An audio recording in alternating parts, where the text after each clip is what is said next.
കലാകാരന്മാരുടെയും കലാ ആസ്വാദകരുടെയും നാടാണ് കോഴിക്കോട്. അതുകൊണ്ട് തന്നെയാണ് ഭരത് മുരളി എന്ന മഹാനടന്റെ അനുസ്മരണ സമ്മേളനവും കോഴിക്കോട് സംഘടിപ്പിച്ചത്.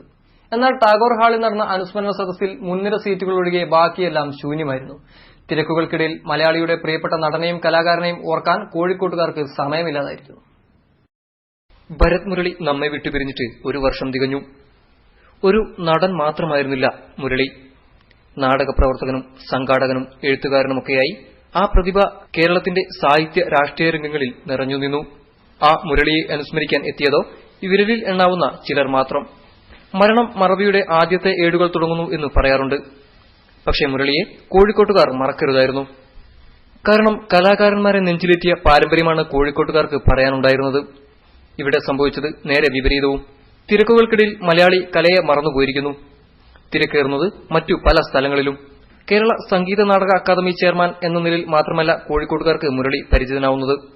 കോഴിക്കോട്ട് വെച്ച് ചിത്രീകരിച്ച പല സിനിമകളിലും നായകനായിരുന്നു മുരളി. എന്തായാലും ഇനിയുള്ള ദിവസങ്ങളെങ്കിലും കോഴിക്കോട്ടുകാർ നെഞ്ചിലേറ്റും ഈ കലാകാരനെയെന്ന് നമുക്ക് പ്രതീക്ഷിക്കാം. News desk Spidernet news.